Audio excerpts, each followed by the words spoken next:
Hi there, welcome back to Japan and to our reaction and review to the latest Passcode song, which is entitled Spark Ignition. As always, this is the review. If you want to check out the reaction that I just did, pause this video, click the little link in the description below, opens up a separate little YouTube player where you can watch that, just in case you want to hear the song if you haven't heard it before. I imagine you have, or if you just want to see how I responded upon first hearing it. Either way, we're going to jump in and get on with a little bit of talking about the song now, so like I say, pause this if you need to check out the song first, otherwise, here comes the review. I've got to be honest, this was one of those ones where I say sometimes it both followed all the things that I expected and also added some things that gave it a bit of nice, unique identity, which is great. Now, I've pointed out recently that a lot of their songs have been veering to, or at least the ones we've been hearing. I mean, we're mainly listening to the singles, and from what I can tell, this is the lead single, I think, off of a new EP, record, album, whatever. However, I think I could just see it in the hashtag Strive or something, and it's what it seems to be marketed. I might be totally wrong. As always, no pre-research. Just follow on what you guys tell us and what I hear. But getting back to the point, recently they've been going in this direction, I think, of keeping their identity, but trying to do stuff that's been a little bit more palatable to a radio-friendly audience, or more of a wider audience, more of a sort of a structured verse-chorus sort of thing going on with the songs, more identifiable hooks in a lot of the songs. And in a way I've liked that, because it's kind of reined in a little bit of the messiness, but also, like I say, I was concerned about them losing what makes them so identifiable, which is that thing which we've heard this in so many songs, where just suddenly you'll be in the middle of a song and it will take a left turn that you do not expect and take a bunch more left turns, and yet all of them feel rewarding. Every time the songs change and go in an unexpected direction, it just kind of feels right, it works, and each of those segments sounds equally valid and worthy within the overall arrangement of the song. They have a quality to do this, which I am always really impressed by. So hearing it hearing their songs become a little bit more, should we say, structured in a more conventional way, I'm glad that in most of those instances they haven't lost that ability, that identity of doing the mad stuff as well.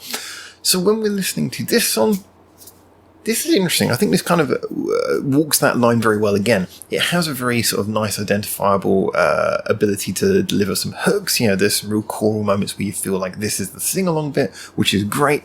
But also, especially when we go into that second verse, which, like I say, went so into its own direction that you can barely call it a second verse. I loved that. It just started going in its own direction. Brilliant. Yeah, the shouty stuff at first. Like I said, one of the things I like about when they do this shouty stuff in their songs, I'm not a big fan of that style of singing, but I do think I do see the argument that it has its own vocal place. My argument's always been that if it's done for too long, or if it's too loud, it's a negative, because it should never be front and center or too prolonged, because it is an atonal thing. It's more of a cathartic blast of sound than it is particularly melodic. It doesn't really give anything to the rhythm or to the melody, but it can have its place in the song as being a sort of a blasting energy. Burst of energy, so to speak. I like the fact that therefore when they do that stuff, it's mixed into the song in a way that it kind of feels like it's pumping up the guitars more than being a vocal line, and it's not too prominent, doesn't override the rest of the song, and it's done in an intermittent way where it feels punchy when it comes in. So again, I like the fact they did that. So it went into that in the second verse, but then you had lots of changes. You had a sort of a more, the rhythm slowed down within the context of the tempo to more of a halftime thing to give you this more anthemic part. There was lovely changes. I mean, calling out each individual bit would almost be purposeless, but overall it was that feeling that the song meandered, as they often do. It felt like it was meandering, but with a purpose, and that purpose was to take you on a nice, exciting, interesting journey and then bring you back around to something anthemic in the form of a sort of a refrain, a chorus, a hook. And it did that brilliantly. And like I say, when it came in, when you got that big choral bit, it felt like a chorus, and that's what's really good when it's that feeling. I've said this so many times, and so many of you know it's almost become a trope. I refer to it as the hocus pocus by focus effect. If you ever heard hocus pocus by focus, you know what I mean. It goes on its weird little direction, but when it comes back round that refrain, you know it, and you're like, bam, that's it, we're into the bit. You sort of like building up round to it, and then every time you come back round, there we go. It's a quality that those songs where you want to go crazy, a good refrain to hook it is a really good way of doing it. There's other ways of doing it, but that's kind of the most core, effective, if you like, almost recognised way of doing a sort of a mad song with lots of changes. Because the last thing you want is to have all these changes, but the feeling that it's not really leading to anything or going anywhere. Anyway, I've said this a few times in previous reviews about both Passcode and Sokon Inara, so you know what I'm saying here. In this particular song's instance, it does what it does really well. It has all of those identifiable qualities that's so good of Passcode. It is one of those ones I don't see this winning over any new fans, in that it very much plays to their usual sound. They're not doing anything new here. And like I say, that's something that you can't really critique too heavily, because what they do as a general is quite unique, you know. They do have an interesting palette of sound, and once again, I've said this about them before, you feel like they are an artist who is always working from the same palette. But it's a very recognisable, unique, and extensive palette. A lot of people point out they use the overproduction and see that as a negative thing, but production is basically, if you overproduce your music, who sets the bar for that opinion? If you overproduce your music, it basically means you're giving yourself the right to do pretty much anything with the sound, which in a way is quite freeing.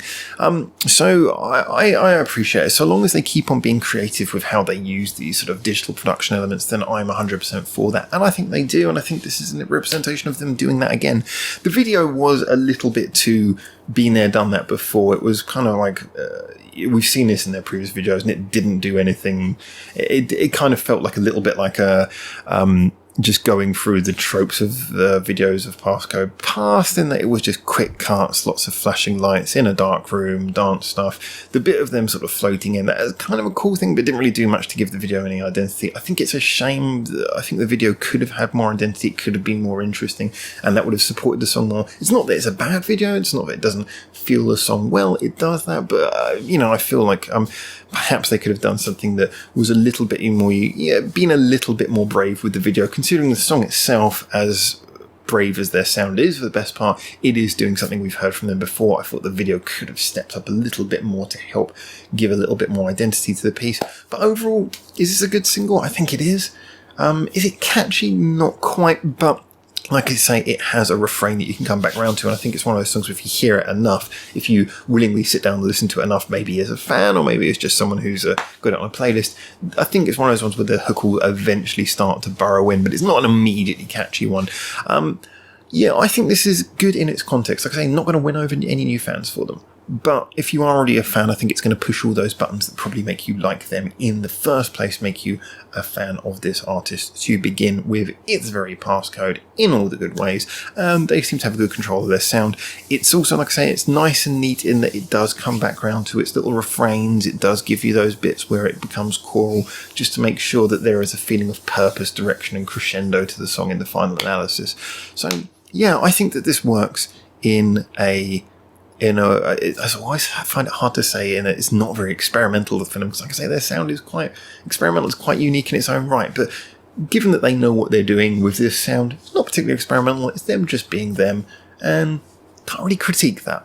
So long as the song doesn't sound like a rehash, which it certainly doesn't, then I'm all for them doing that. Good single for Passcode fans. Not going to really win over anyone else. So anyway, whether you be a Passcode fan or not, whether you know this song or not, whether you like it or not, get in the comments, tell us what you think. I give you my opinion as someone who's worked with music my entire adult life, but that does not mean that my opinion is more relevant than yours. Every music opinion, however much you've worked with music or even listened to music, even if you've never listened to music in your life before, your opinion is still valid. It's only down to how much you like it. But get in there and justify your opinion from your perspective, so we can hopefully start a nice little conversation off the back of this. As always, liking and subscribing and all the YouTube stuff is greatly appreciated. We've got loads of social medias linked in the description below, we've got a good active community on this channel, which is one of the main reasons we keep on doing it, despite being shut down once a year. Nonetheless, thank you so much for that. Massive thanks to our Patreon supporters for keeping their channel alive, and thank you for making it through to the end of this video. If you watch the whole videos, or if you support our Patreon, either combination, both, you are the reason why we do this, and it is therefore greatly appreciated. So until I see you hopefully soon in Japan for the next one of these, for now, ciao ciao.